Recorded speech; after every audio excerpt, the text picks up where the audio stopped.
jagalah lidahmu terhadap yang jahat dan bibirmu terhadap ucapan-ucapan yang menipu. Amin. Jadi apa?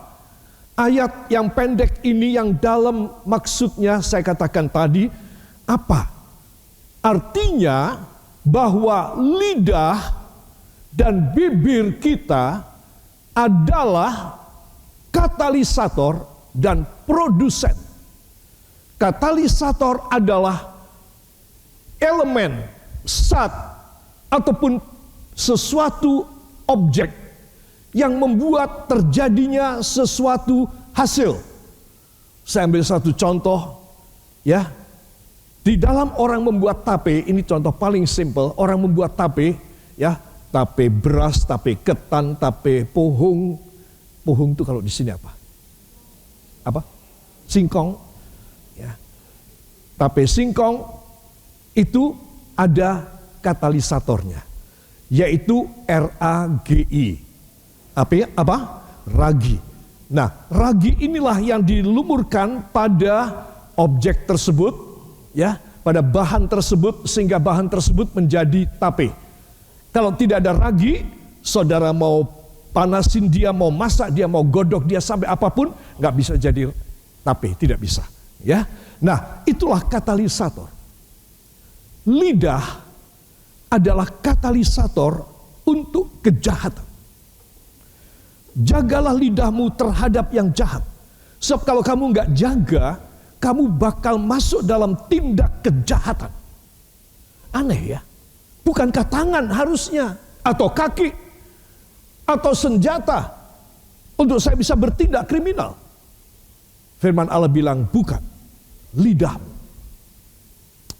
Banyak orang memelintir perkataan orang lain, banyak orang sengaja untuk memelesetkan dan mengubah dan membuat sesuatu perubahan pada apa yang tidak sebenarnya. Sebenarnya itu begini, dia bilangnya begitu. Nah, saudara, ini namanya lidah. Ya, sudah tentu didalangi oleh otaknya dia yang pinter kriminal itu. Pinter kriminal, bukan pinter yang baik. Sehingga lidahnya membuat kejahatan. Orang bisa terbunuh, satu keluarga bisa dihabisin dalam kecelakaan. Saudara, kenapa? Karena lidah. Lidah adalah katalisator dan produsen pembuat kejahatan. Lantas gimana dong dengan lidah kita? Saudara, lidah saudara dan lidah saya harus bertobat. Harus apa? Bertobat.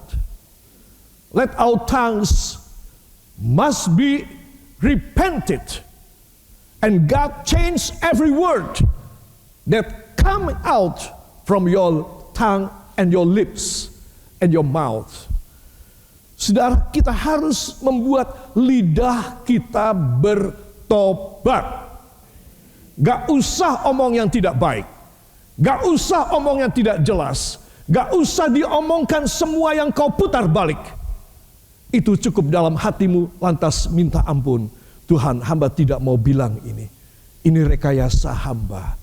Ini rekayasa kepintaran, kriminalitas dan dosa yang ada di otak hamba. Itu sebab hamba bertobat, hamba tidak mau mengucapkannya. Selamat kau. Anda akan selamat, saya akan selamat. Amin. Katakan, saya pasti selamat. Bila saya menjaga lidah saya. Saudara, bicara mengenai soal lidah, bibir, mulut ini nggak enak loh saudara. Ya. Tetapi kalau ini firman, katakan, tetapi ini adalah firman. Saya harus menjaga diri dari kejahatan. Yang setuju beri tepuk tangan bagi dia. Selain lidah, apalagi katalisator dan produsen kejahatan? Bibir. Ya saudara. Bibir harus dijaga terhadap ucapan-ucapan yang menipu. Ya saudara, lidah bekerja sama dengan bibir, sudah pasti. Kalau bibir kita katupkan, kita tutup, ya lidah nggak bisa bicara. Ya tidak ada kata-kata yang keluar. Satu suku kata pun tidak keluar. Saudara, lidah ini yang bibir inilah yang memberikan green light, lampu hijau. Omongkan sekarang. Omongkan sekarang. Omongkan sekarang. Saudara, coba. Firman Tuhan ini orang bilang kuno. Ya, terlalu simpel dan sederhana. Firman Tuhan ini canggih. Firman Tuhan ini sangat dalam. Firman Tuhan ini akan memberikan kepada kita begitu banyak ilmu-ilmu disiplin, ilmu pengetahuan yang dikenal sampai dengan detik ini begitu canggih. Semuanya bermula dari firman Tuhan. Saudara, itu sebab anak-anak Tuhan, perhatikan. Saya katakan lidah dan bibir adalah katalisator dan produsen kejahatan. Itu sebab katakan pada diri saudara, itu sebab saya harus menumpangkan tangan saya pada bibir saya supaya hanya mengucapkan kata-kata yang benar, bukan kejahatan. Amin. Beri tepuk tangan bagi dia. Saudara, selamat loh. Kalau ayat 14 ini saya lakukan, saya bisa mendukung keberhasilan ayat 13. Ayat 13 bilang apa? Apakah engkau menginginkan? Apakah engkau menyukai hidup? Ya, saudara. Dalam Alkitab bahasa Inggris katakan really live, hidup yang benar, yang sungguh-sungguh, yang nyata, bukan fata morgana, bukan impian. Apakah kau menginginkan hidup yang benar-benar? Ya. Umur yang panjang, yang bisa dinikmati dengan yang baik. Nah, ini didukung oleh ayat 14. Nah, kalau mau jagalah lidahmu, jagalah bibirmu. Ya, saudara, jadi di sini kita melihat bahwa ayat 14 ini pendukung untuk kita bisa hidup penuh dengan kebaikan dan happy. Katakan, mendidik jiwa saya agar saya hidup happy. Maka ayat 14 Mazmur 34 harus saya lakukan. Saya harus menyucikan lidah dan bibir saya. Amin. Jadi sekali lagi jemaat yang kekasih, belajar untuk bicara yang benar saja. Gak usah ngarang, gak usah melasukkan, gak usah dipelintir, gak usah diartikan yang lain. Engkau hanya bicara yang benar saja. Maka Tuhan menganugerahkan kepadamu hidup yang panjang dan baik dan happy. Mulai sekarang. Mungkin besok sudah telat. Saudara, begitu banyak orang menunda dan akhirnya terjadi sesuatu kita tidak tahu. Stroke kah, kecelakaan kah, terjadi sesuatu peperangan atau peluru menyasar pada dia. Dan dia sudah tidak bisa omong lagi, gak bisa, bibirnya gak bisa bergerak, lidahnya gak bisa bicara. Saudara, saudara tahu lidah ini penting. Orang gak punya lidah gak bisa omong. Ya, itu sebab kita harus minta supaya kalau kita mendengar firman, janganlah kita mengeraskan hati kita. Amin. Tukang pelintir omongan, tukang catut omongan, perhatikan baik-baik. Tukang bohong, perhatikan baik-baik. Engkau tidak akan hidup happy. Engkau tidak akan hidup penuh dengan kebaikan Allah. Tidak. Engkau akan hidup menderita dan susah. Itu sebab kita harus minta supaya kita dirubah. Supaya kita punya mulut, bibir, dan lidah yang berkenan kepada Tuhan. Yang setuju beri tepuk tangan bagi dia. Ayat 15 kita baca satu kali lagi. 1, 2. Jauhilah yang jahat dan lakukanlah yang baik. Carilah perdamaian dan berusahalah mendapatkannya. Amin. Beri tepuk tangan bagi dia. jauhilah yang jahat, ya, lakukanlah yang baik. Begitu simpel firman Tuhan. Jauhi yang jahat, lakukan yang baik. Saudara, ini baru suatu kenyataan.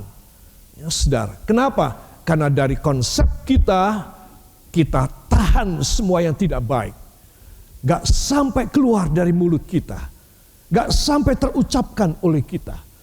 Itu sebab kita sudah melakukan firman, kita menjauhi yang jahat, dan kita sudah melakukan yang baik. Di mana saya melakukan yang baik? Dengan saya menstop lidah dan bibir saya dari semua yang tidak benar. Semua yang kotor, semua yang tidak beres. Semua yang tidak jujur. Kalau saya bisa demikian, saudara bisa demikian. Saudara orang yang mencintai hidup. Dan saudara orang yang betul-betul dikaruniai umur yang panjang di dalam kebaikan dan kebahagiaan. Beri tepuk tangan yang baik bagi dia. Ya saudara, kiranya ini menjadi jelas. Nah, kalau kita sudah jelas, maka saya akan masuk sekali lagi untuk supaya saudara tahu dengan paham. Ya saudara, tubuh kita yang ada di luar. Ya, saudara, coba saudara pijit atau cubit sedikit. Ini tubuh saya. Ya. Jiwa saya ada di dalam saya. Di dalam jiwa saya ada roh saya. Ya. Jadi tubuh ini paling kelihatan di luar, ya. Inilah yang kita rawat, dimandiin, sakit ke dokter, kasih obat herbal. Ya, sekarang kita akan menemukan bahwa semua tanaman, hampir semua tanaman di sekitar kita itu berguna bagi manusia. Zaman dulu juga demikian. Belum ada apotekrasi ataupun apoteker dan apotek dan ilmu pengobatan, ilmu obat-obatan maksud saya, farmakologi belum ada. Saudara, maka orang-orang nenek moyang manusia, mereka semua coba daun apa? Percobaan mereka itu sangat riskan. Mereka akan coba, aku akan menyeduh dan menggodok daun ini karena aku lagi sakit perut. Coba dia minum, dia mati. Karena apa yang dia ambil, yang dia petik dan dia mau coba untuk menyembuhkan sakit perutnya ternyata daun yang beracun, pohon yang beracun. Nah, semua orang lalu belajar. Mereka akan potong semua pohon-pohon yang tadi membuat korban ini. Dan mereka akan sangat hati-hati. Mereka coba tumbuhan yang lain. Dan mereka sembuh. Inilah cara mereka mengobati diri mereka.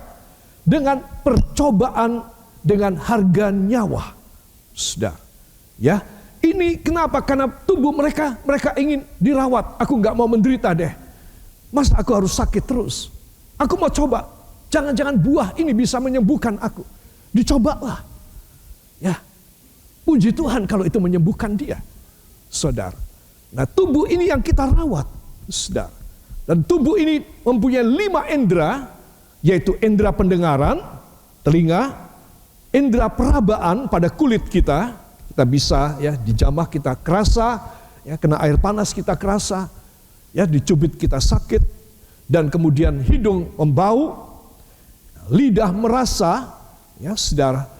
Dan kemudian mata melihat, tadi meraba, ini kulit, ya merasa ini maksudnya lidah, bisa merasakan masakan, minuman, rasa ini itu segala macam. Nah, saudara, jiwa sekarang, jiwa ini juga mempunyai 5 unsur yang besar, yaitu orang yang mempunyai jiwa yang harusnya normal, dia mempunyai rasa kasih sayang. Katakan kasih sayang. Saudara, jadi dia mempunyai rasa kasih sayang, ini bukan dari tubuh, ini dari jiwa. Ya, dari jiwa. Orang juga boleh mengatakan jiwa adalah akhlak, ataupun juga mind, ya pikiran, bisa juga. Nah, kemudian ada emosi. Ya, saudara, emosi ini dari jiwa. Kalau saya tanya, siapa di sini yang emosional? Ya, tidak ada yang ngaku. Amin. Ya, saudara, kalau sudah bilang amin itu lega rasanya. Ya, karena memang kita seringkali tidak ada kasih sayang, tidak ada emosi, kita selalu emosi, logikanya selalu dibalik, logikanya nggak beres, mulutnya, lidah, bibirnya nggak beres. Ya, alasan juga keluar dari lidah dan bibir kita. Ya, saudara, alasan selalu. Imajinasi, ini semua jiwa kita. Saudara bisa bayangkan jiwa ini, propertinya, harganya mahal sekali. Ya, saudara. Jadi orang mempunyai jiwa. Itu sebab jiwa inilah yang harus dididik. Kemudian ada roh. Roh ini yang paling dalam. Bagaimana kita bisa berhubungan dengan Sang Khalik Pencipta, dengan Allah Tuhan Yesus Kristus, Allah Bapa yang di sorga, melalui Roh Kudus. Katakan, melalui Roh Kudus yang ada pada roh saya, yang ada pada iman saya. Ya, jadi roh baru beroperasional, baru bekerja kalau seseorang percaya kepada Tuhan Yesus, beriman kepada Tuhan, maka roh baru berfungsi dalam hidup dia. Orang yang rohnya kuat, itu imannya kuat. Dia mempunyai urapan Roh Kudus. Dan ini rohlah yang membuat jiwanya menjadi benar, menjadi upright, menjadi benar lurus kepada Tuhan dan kepada manusia. Karena apa? Karena Roh Kudus. Katakan, karena Roh Kudus ada pada iman saya. Saudara, jadi kalau seseorang dia tidak mempunyai Roh Kudus dan dia tidak diurapi Roh Kudus, maka jiwanya akan sakit. Jiwanya akan sakit, saudara. Badannya bisa tegap, bisa cakep, bisa cantik, tetapi jiwanya sakit. Ya, saudara. Lalu karena jiwanya sakit, ada upaya manusia modern mempelajari ilmu jiwa. Ilmu jiwa itu didapat dari mana? Ilmu jiwa itu didapat dari Alkitab, kalau mau tahu. Saudara, semua kaidah, semua hukum yang dihafalkan oleh para mahasiswa psikologi dan filosofi adalah dari Alkitab. Saudara. Nah, itu sebab ilmu jiwa berusaha untuk membetulkan, mengkoreksi jiwa seseorang yang sakit ini. Apa yang sakit dari dia? Gak ada kasih sayang. Emosinya sakit. Tukang berontak. Logikanya jomplang. Bocengli. Tidak ada cengli pada logikanya dia. Selalu pintar beralasan. Ya, saudara, kemudian imajinasinya kotor dan kriminalitas. Ini orang disebut sakit jiwa. Ya, saudara. Itu sebab pendidikan jiwa, katakan, itu sebab untuk menghindarkan jiwa saya sakit, saya harus menerima pendidikan jiwa. Yang mau beri tepuk tangan bagi Tuhan. Saudara, jadi dari Mazmur 34 ayat 13 sampai 15, tadi kita sudah panjang lebar mempelajarinya. Kita menemukan tentang testing ujian. Ya, saudara. Apakah engkau benar-benar ingin hidup yang baik, panjang dan bahagia? Nah ini. Apakah engkau benar-benar mau hidup yang really live? Hidup yang benar dan sejati. Bukan dibuat-buat. Bukan di make up dan disolek bagaimana. Tapi aslimu dalam luar sama aja. Tapi itu bagus. Ya, itu ayat 13 ya. Nah, itu sebab dari 3 ayat 13, 14, 15 saya menyimpulkan untuk seseorang bisa hidup di dalam kebaikan Allah, katakan di dalam kebaikan Allah dan happy, maka saya harus dites. Amin. Nah, apapun yang baik, saudara, Ya, memang saudara bisa dapat saja dengan uang saudara, dengan relasi, dengan koneksi yang baik, saudara mudah mendapat. Tapi belum tentu, katakan jabatan ya, jabatan. Karena saudara ada koneksi, saudara ada hubungan keluarga, saudara dapat jabatan yang baik. Tapi itu jabatan belum tentu baik buat saudara. Saudara bisa dapat duduk pada jabatan tersebut karena ada koneksi. Nah di sini makanya kalau seseorang dia mau menjabat, dia harus masuk pada testing dan ujian. Cocok enggak dengan dia punya pribadi? Cocok enggak dengan dia punya akademis? Ya, dia punya kompetensi apa tidak? Kalau dia tidak berkompetensi, dia tidak bisa duduk di sini. Dia harus duduk di tempat lain. Saudara, ya, itu sebab, katakan itu sebab, bila saya mengalami sedikit testing, ujian, saya tahu setelah itu, setelah saya lulus, saya akan diberi oleh Tuhan, saya akan diberi oleh Tuhan sesuatu yang great, yang besar, yang luar biasa. Amin. Ya, ikuti terus pelajaran ini. Ya, tidak usah dikasih like, ikuti terus sampai akhir video ini. Ya, itu yang kita sering kali lihat ya. Nah, jadi kita harus dites, lalu kita dapat otoritas, kita dapat kompetensi dari Tuhan. Kita dapat apa itu otoritas dan kompetensinya? Happiness, kebahagiaan.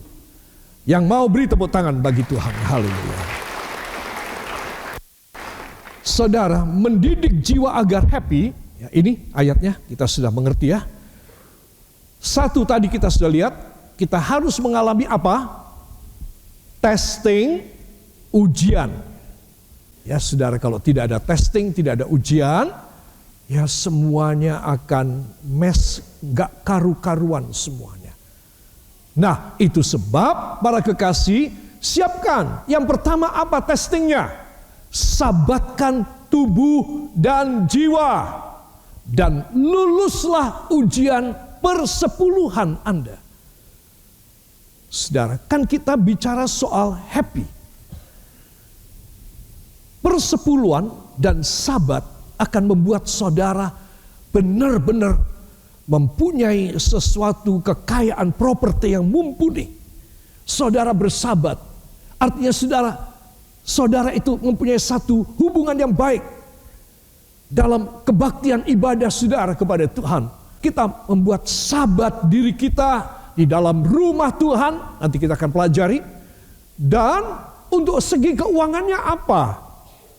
Keuangan saudara akan terjamin, akan diamankan oleh Tuhan bila, katakan bila, secara keuangan saya beres.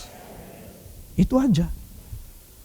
Bagaimana uang saya, keuangan saya beres? Saya mengembalikan milik Tuhan, persepuluhan saya. Saya menyampaikan soal persepuluhan ini pada awal tahun, Januari. Ada pada catatan khotbah saya, saudara. Dan sekarang kita mendekati pertengahan, saya perlu sampaikan karena orang happy memang gak tergantung duit. Tetapi happiness akan berlanjut lama bila kita mempunyai biaya. Kita bisa membiayai, kita punya hidup. Tidak setengah mati. Saudara, tidak cekcok terus mengenai soal uang dalam keluarga. Kenapa dalam keluarga terus cekcok uang? Karena kita tidak mengembalikan persepuluhan. Sehingga semuanya pada cepat sekali, cuma sedikit. Sehingga kita harus bertengkar. Kita harus berebut. Dan itu tidak baik kan? Bagaimana satu rumah tangga terus bertengkar? Itu happy namanya? Sama sekali tidak. Itu suatu pemaksaan, bullying. Itu sebab seorang anak Tuhan, dia harus happy, katakan, saya harus happy, juga dengan dukungan keuangan. yang merupakan mujizat berkat. Sebab uang saja, bila bukan mujizat berkat, saya tetap tidak happy. Contoh saudara, saya korupsi, saya menipu, saya mengubah angka. Saudara, bisa saya happy? Oh, sama sekali tidak bisa. Saya bisa dapat duitnya, tapi cuma malapetaka akan saya dapat. Saudara, happy itu harus dapat dari berkat Tuhan. Katakan, happy saya adalah bila saya mendapat berkat Tuhan. Keajaiban-keajaiban terjadi dalam keluarga saya. Amin. Semua orang yang tidak baik sama saudara akan takut karena mereka melihat Tuhan Allah di atas perusahaan saudara, di atas warung, toko, usaha saudara. Apa sebab ini? Dia janji dalam ayat 10, Maliaki pasal 3. Firman Tuhannya bala tentara Allah, says the Lord of armies. Ya, lagi saya akan ungkapkan dalam bahasa Belanda supaya saudara bisa mengerti.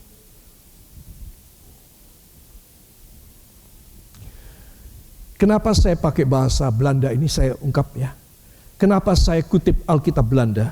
Sebab kata ruangan itu dideskripsikan secara clear dengan kata lumbung. Hanya bahasa Belanda yang mengatakan lumbung dan bukan tempat. Lumbung, lumbung itu untuk apa saudara? Untuk nyimpan apa? Oh, lumbung itu untuk saya pelihara kucing atau anjing. Untuk apa? Untuk tempat padi gandum. Ya. Nah, itu sebab saya mensitir dari Alkitab bahasa Belanda. And you zeggen afgeten, zodat er geen schuren genoeg wessen zielen. Artinya apa? Dan mencurahkan berkatmu sampai tidak cukup lumbung-lumbungmu. Apa saudara? Lumbung. Sampai kamu punya lumbung sudah penuh dan kamu harus bikin lumbung yang baru. Karena lumbung-lumbungmu sudah penuh. Kenapa? Karena aku mencurahkan berkat. And you zeggen afgeten zodat er geen schuren. Geen schuren artinya tidak ada lumbung-lumbung. Dari kata tunggal schur, lumbung. Genoeg wessen zielen. Sampai penuh sesak. Lumbung-lumbungmu itu akan sampai penuh sesak. Itu sebab para kekasih perhatikan. Orang yang melakukan firman Tuhan, Tuhan memberkati dia dahsyat. Dahsyat.